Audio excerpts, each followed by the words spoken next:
What's going on, everybody? It's your boy C-Zar, and we are talking about KTA, Keeta the Cheetah today. It is the 5th day of February, and here we are sitting at about 25.6 cents with roughly 6.5 hours left in the day. Hit that like button, subscribe. Thank you all for being here, and let's get into it. This drop was more or less expected, right? We've been expecting that we would go back below 26 cents. Here we are. It's a perfect time to buy. Not financial advice, not a financial advisor, but I am thinking about buying some more KTA at these prices. I want to do some more analysis and see what's going on. This is the first video that I've made on KTA since I've established that I believe we are in a bear market for Bitcoin now. KTA, I still believe, will recover from this. I still believe this is accumulative, and I don't believe that we're going to break down from here. I would be very surprised if we did. I do believe we're going to get a stab up, and even from here, 25 cents, I wouldn't be surprised in the least if we saw prices that were at 60 cents to 84 cents, or maybe even above there, before correcting further, right? I think we're potentially in the process of a very, very long rounded out formation that's going to last the predominant part of 2026, but we'll see. We'll see. I do expect that we'll move up from here. I do not expect that we will see lower lows before breaking above these highs. That's for damn sure. I don't even know if we'll go below these lows. This might be the low itself, but we'll see. Looking at this on the 1 hour time frame and maybe something with some volume on it, we'll go to Coinbase here.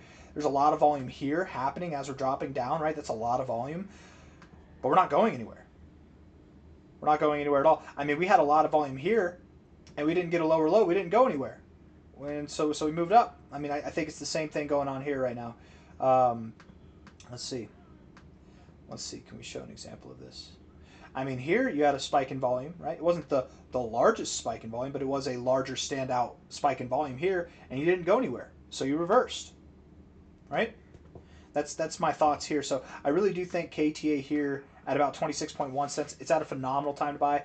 Not financial advice, not a financial advisor, but I would buy here confidently. The RSI is very neutral, in a bearish kind of section right now in the RSI, but neutral overall. Stochastics are bullish, and the MACD has bullish divergence. Actually, like very beautiful bullish divergence. So can we go lower from here? Sure, but probably not by much. Probably not by much. If I look at this from a relative low here to a relative high there, the golden ratio at 24.8 to 24.3 cents, that's probably it. If we were to go lower, that would be the lowest I'd give you. I don't expect that we go lower than these prices here. I would expect that we recover and that we move higher from there or from here. I'm not saying this is the low. I'm not saying it's not the low. I mean, either here or there or whatever, but we should be recovering and moving up higher pretty soon. Definitely a good time to buy. Not financial advice, not a financial advisor. In this market environment where maybe, like me, some of you were late to the party on Bitcoin being in a bear market, that doesn't mean that you got the notion that we're in a bear market here like I did. Maybe you were bearish here. Maybe you were bearish here. Maybe you were bearish here. Maybe you were bearish sometime before, but it was late, right? It was after we had sold off from this over 100K area, right? You can make back any losses that you have, or maybe even turn some profits if you choose the right coins to invest in on this next bounce. And I really think, structurally speaking, KTA looks fierce, you guys. It looks really, really good. 4 hour time frame looking at this, the RSI, overall it's neutral. Overall it's neutral. I wouldn't say bullish or bearish. I mean, you're in a more bearish area right now, but neutral. Higher lows. You're at the 40. I wouldn't be surprised by a bounce here. Stochastics have cooled off. The MACD's kind of rejecting the zero, but again, your rejection, it just doesn't seem to be rejecting. This rejection's not rejecting. If over the next 8 hours we fall down, okay, then I'm wrong. But looking at the 1 hour time frame and the 4 hour, I think we're more at a point to turn around this way rather than continue this way. Hopefully I don't eat those words in an hour or two. The RSI on the daily time frame actually does worry me a bit. This is something to be concerned about, I will say. The reason why, I mean, I don't know. We've done, because we're rejecting the 50 and we're here, we're at a low point. I'd like to see us move up rather than do this kind of stuff. But we did this before. We've done this before and still moved higher. So we did it at a larger scale here and still moved higher. So I guess, I don't know, maybe it's just more of the same stuff.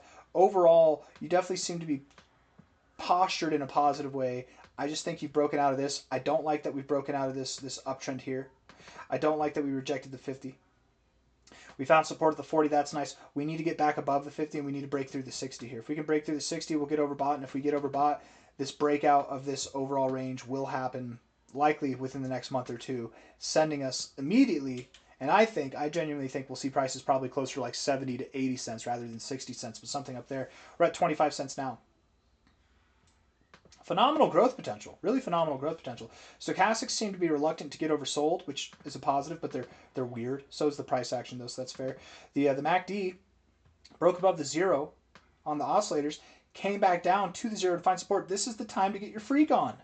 This is that moment where typically things take off. I mean, look at this from the opposite effect, okay? When we move down here, what moves bigger, this move or this move? What move was bigger, right? It's obvious the secondary move is bigger. When we crossed with the stochastics, or not the stochastics, I'm sorry, the oscillators here on the MACD, we crossed, we back tested for resistance, and then we came down.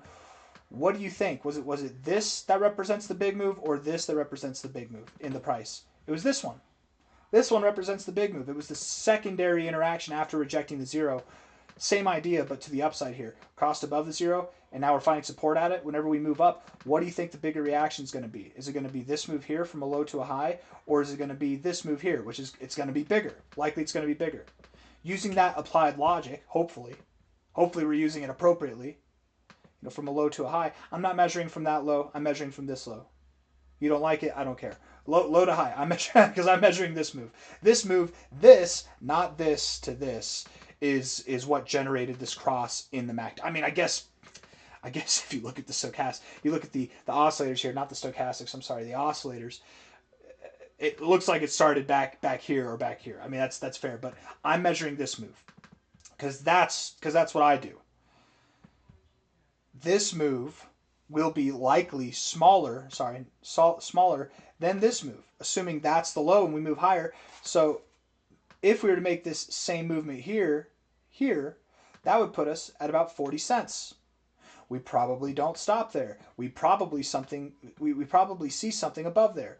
If we don't find resistance at resistance and prior support here, where's the next area? Prior resistance here, prior support here, prior support up here, prior support right there, all between these levels of 52 cents and 70 cents. Okay, so it's a little bit lower than I thought, but still 53 to 70 cents is still from 25 cents. It's still pretty good.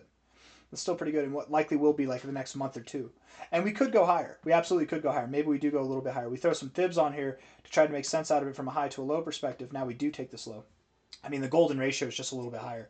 Would it make more sense to stop here where the price action is? Maybe. Would it make more sense to stop at the golden ratio where there's also equivalent significant price action? I think it makes more sense to go to the golden ratio. Therefore, 80 to 68 cents. That's my expectation. And probably by the end of March, I don't think that it'll take longer than that. I don't think KTA is in a bull market, right? We're not the idea that we're going to see new all-time highs by the end of Q1 or Q2 it's out the window. It's gone. But I do believe we will form a lower macro high and then sell off. Maybe we go lower. This could be the low. This could be it, guys. I mean, we could be in a very long kind of well-rounded phase of accumulation here. Like it could be weird. We could come back down to these prices but not go below. But if we do go below, I am preparing personally to sell my KTA position entirely and roll it over into Bitcoin Cash or just cash itself. It's probably better to stack cash at this point. Once we hit this golden ratio zone. It depends. I'll let you know if I sell. I'll let you know if I don't. But that's the idea right now is like, make the best out of a bad situation. Take your profits where you can.